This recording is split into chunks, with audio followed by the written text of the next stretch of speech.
Almanaku. On this day. Ngjarjet më të rëndësishme ndër vite. Në Top Albania Radio.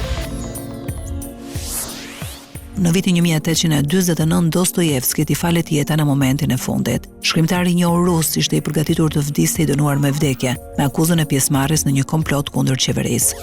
1894 filloi në Francë çështja Dreyfus, pasi kapiteni Alfred Dreyfus u dënua gabimisht për tradhti. Çështja u shndrua në skandal politik dhe konsiderohet shpesh si simbol universal i padrejtësisë.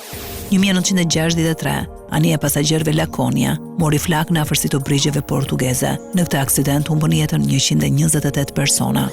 1968, gazetat në Kinë publikojnë direktivat e Mao Zedongit në kuadër të revolucionit kulturor, ku ndër të tjera thuhet, të rinjt intelektual duhet të shkojnë në fshat, ku duhet të edukohen, të jetojnë në varfëri.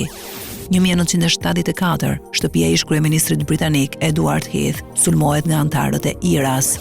1979, diplomati Ilmaz Çolpan, këshilltar për turizmin dhe promovimin në ambasadën e Turqisë në Paris, u martirizua nga antarët e organizatës terroriste armene Asala. 1984, CBS njofton lançimin e një albumi solo nga solisti Rolling Stones, Mick Jagger.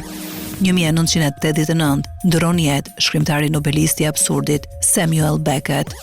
1989, protestat popullore rrëzojnë qeverinë komuniste në Rumani. 1989, porta e Brandenburgut në Berlin hapet pas gati 30 vjetësh, duke i dhënë fund ndarjes së Gjermanisë lindore me atë perëndimore. 1990, Lech Walesa betohet si presidenti i parë polak i zgjedhur nga populli. 2000, në një ceremoni ekskluzive në një kështjellë skoceze, këngëtarja amerikane Madonna martohet me aktorin dhe regjisorin britanik Guy Ritchie. 2003, çmimi i Top i Art i vitit i takon futbollistit ček Pavel Nedved të Juventusit.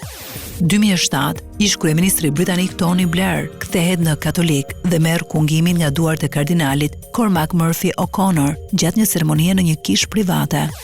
2011, Asamblea Kombëtare e Francës miratoi projekt ligjin që konsideron krim refuzimin e pretendimeve të pabazë armene mbi ngjarjet e vitit 1915.